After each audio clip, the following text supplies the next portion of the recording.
Welcome to Morning with Mai.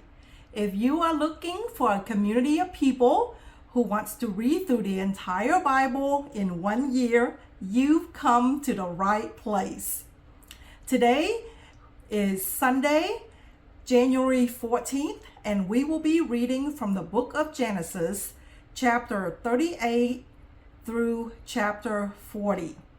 And before we begin our reading, I just want to take this moment to celebrate with you, those of you that are having January 14th birthdays, by singing Happy birthday to you, happy birthday to you. Happy birthday to my dear January 14th birthday darlings, and many more. I hope that you are getting to spend the day to celebrate your birthday with your family and friends, and it's a fun one filled with lots of good memories. And also, I appreciate that you taking this time to read along in the Bible with me.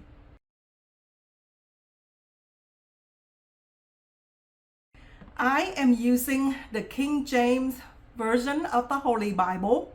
If you do not have a Bible and would like to have one to read along, I recommend going to the Gideon website and download their free Bible app. It has many different languages, over 1,800 at the last counting, and the different versions of the Bible as well.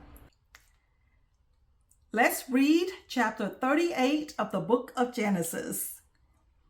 And it came to pass at that time that Judah went down from his brethren and turned into a certain Edomite, whose name was Hira. And Judah saw there a daughter of a certain Canaanite, whose name was Shua, and he took her and went in unto her. And she conceived and bare a son, and he called his name She conceived again and bare him a son, and she called his name Onan. And she yet again conceived and bare a son, and called his name Shelah, and he was at Jezib when she bare him. And Judah took a wife for his firstborn, whose name was Tamar. And Judah's firstborn, was wicked in the sight of the Lord, and the Lord slew him. And Judah said unto Onan, Go in unto thy brother's wife, and marry her, and raise up a seed to thy brother. And Onan knew that the seed should not be his. And it came to pass, when he went in unto his brother's wife, that he spilled it on the ground, lest that he should give seed to his brother. And the thing which he did displeased the Lord, wherefore he slew him also. Then said Judah to Tamar his daughter-in-law, Remain a widow at thy father's house, till Shelah my son be grown, for he said, Lest peradventure he die also, as his brethren did. And Tamar went and dwelt in her father's house. And in process of time, the daughter of Judah's wife, died, and Judah was comforted, and went up unto his sheep shearers to Timnath, he and his friend Hira the Adulamite. And it was told Tamar, saying, Behold, thy father-in-law goeth up to Timnath to shear his sheep. And she put her widow's garments off from her, and covered her with a veil, and wrapped herself, and sat in an open place, which is by the way to Timnath. For she saw that Shelah was grown, and she was not given unto him to wife. When Judah saw her, he thought her to be a harlot, because she had covered her face. And he turned unto her by the way, and said, Go to, I pray thee, let me come in unto thee. For he knew not that she was his daughter-in-law. And she said, What wilt thou give me, that thou mayest come in unto me. And he said, I will send thee a kid from the flock. And she said, Wilt thou give me a pledge till thou send it? And he said, What pledge shall I give thee? And she said, Thy signet, and thy bracelets, and thy staff that is in thine hand. And she gave it her, and came in unto her, and she conceived by him. And she arose and went away, and lay by her veil from her, and put on the garments of her widowhood. And Judah sent the kid by the hand of his friend the Adulamite to receive his pledge from the woman's hand, but he found her not. Then he asked the men of that place, saying, Where is the harlot that was openly by the wayside? And they said, There was no harlot in this place. And he returned to Judah and said, I cannot find her. And also the man of the place said that there was no harlot in this place. And Judah said, Let her take it to her, lest we be shamed. Behold, I sent this kid, and thou hast not found her. And it came to pass about 3 months later that it was told Judah, saying, Tamar thy daughter-in-law hath played a harlot, and also, behold, she is with child by whoredom. And Judah said, Bring her forth, and let her be burnt. And when she was brought forth, she sent to her father-in-law, saying, By the man whose these are, am I with child? And she said, Discern, I pray thee, whose are these, the signet and the bracelets and staff? And Judah acknowledged them, and said, She hath been more righteous than I, because that I gave her not to Shelah my son, and he knew her again no more. And it came to pass in time of her travail, that behold, twins were in her womb. And it came to pass, when she travailed, that the one put out his hand, and the midwife took and bound up his hand a scarlet thread, saying, This came out first. And it came to pass, as he drew back his hand, that behold, his brother came out. And she said, How hast thou broken forth? This breach be upon thee. Therefore his name was called Pharez. And afterward came out his brother that had the scarlet thread upon his hand, and his name was called Zara. And that concluded chapter 38 of the book of Genesis. And here I am. I'm going to turn to chapter 39. And Joseph was brought down to Egypt, and Potiphar, an officer of Pharaoh, captain of the guard, an Egyptian, bought him of the hands of the Ishmaelites, which had brought him down thither. And the Lord was with Joseph, and he was a prosperous man, and he was in the house of his master, the Egyptian. And his master saw that the Lord was with him, and that the Lord made all that he did to prosper in his hand. And Joseph found grace in his sight, and he served him, and he made him overseer over his house, and all that he had he put into his hand. And it came to pass from the time that he had made him overseer in his house, and over all that he had, that the Lord blessed the Egyptian's house for Joseph's sake. And the blessing of the Lord was upon all that he had in the house and in the field. And he left all that he had in Joseph's hand, and he knew not aught he had, save the bread which he did eat. And Joseph was a goodly person and well favored. And it came to pass after these things that his master's wife cast her eyes upon Joseph, and she said, Lie with me. But he refused, and said unto his master's wife, Behold, my master wotteth not what is with me in the house, and he hath committed all that he hath to my hand. There is none greater in this house than I, neither hath he kept back anything from me but thee, because thou art his wife. How then can I do this great wickedness and sin against God? And it came to pass, as she spake to Joseph day by day, that he hearkened not unto her to lie by her or to be with her.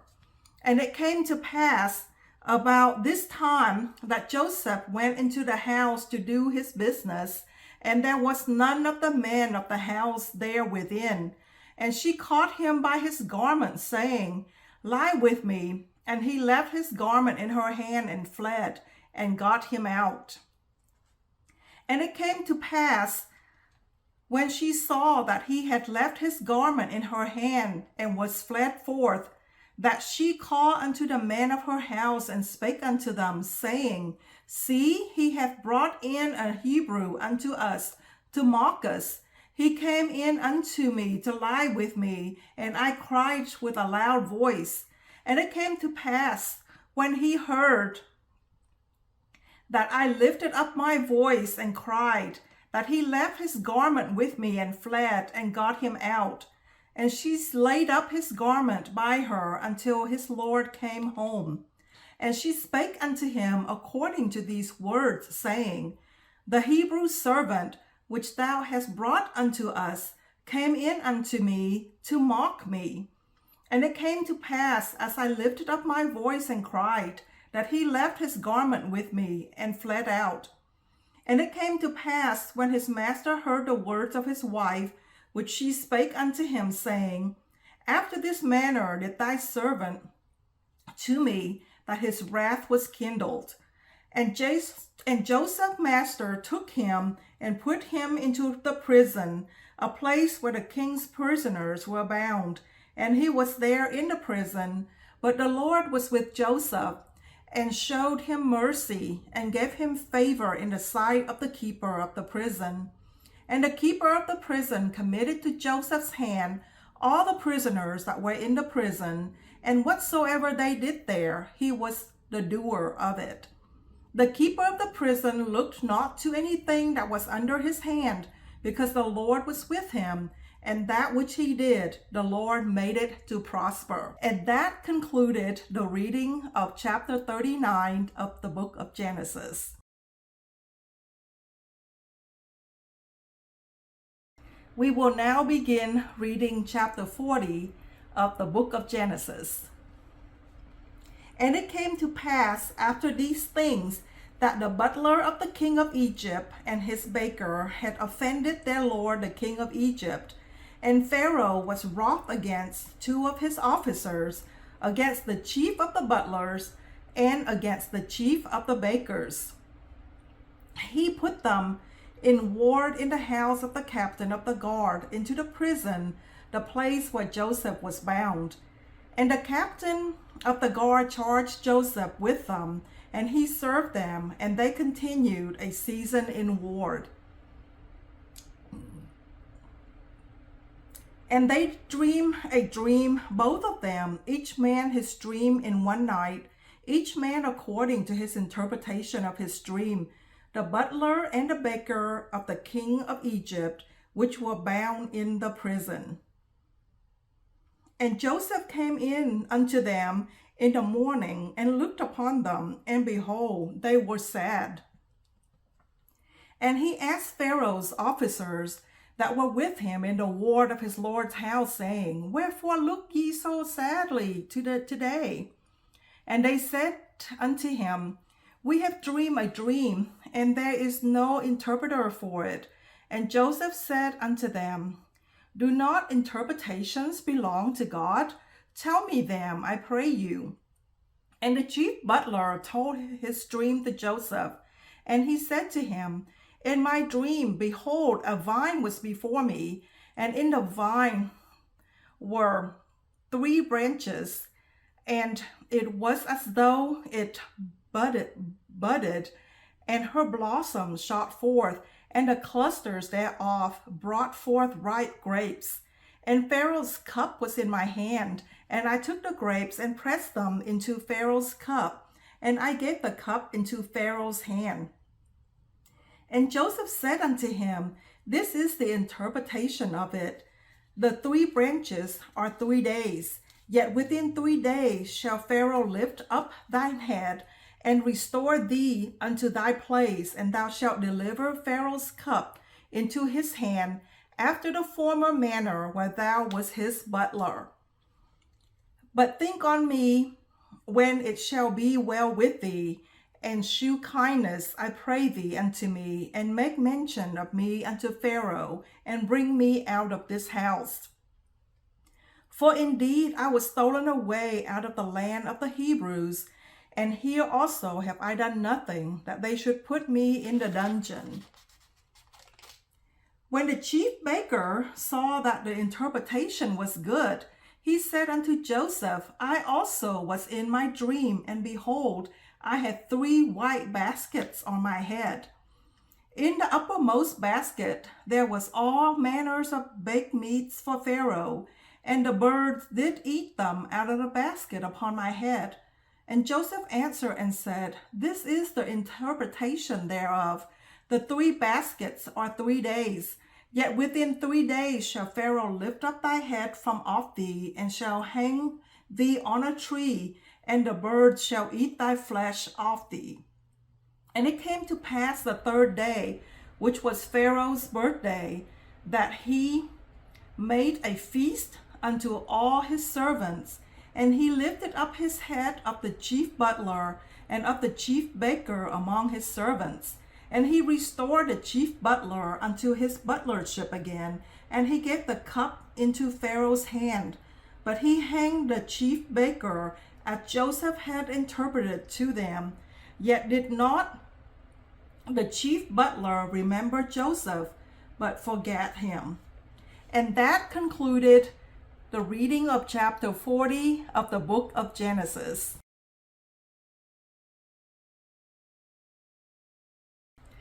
At this point, I would like to talk about what we can pray for today.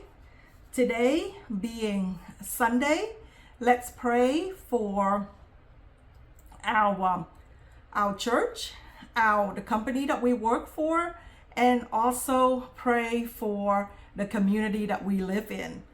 And I love it that we are able to pray to God, and knowing that our prayers do reach God, and that He does answer each and every single one.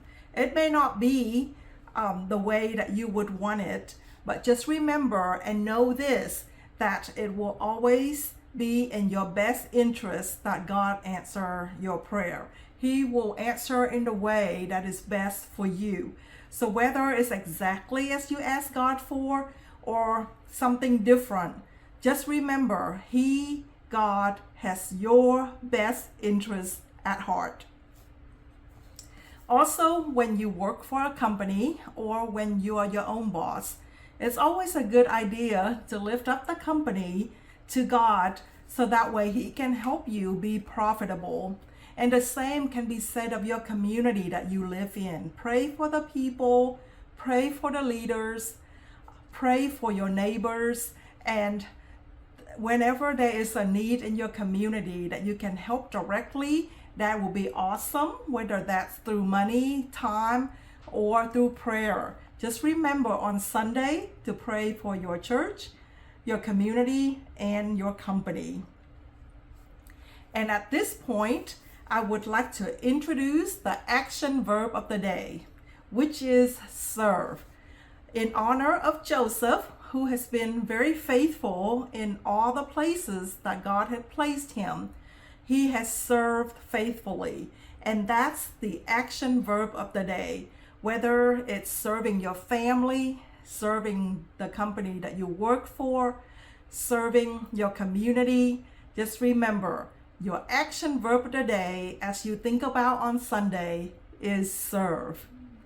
And that concludes our time together for this reading, and I look forward to seeing you again tomorrow as we continue our reading in the book of Genesis.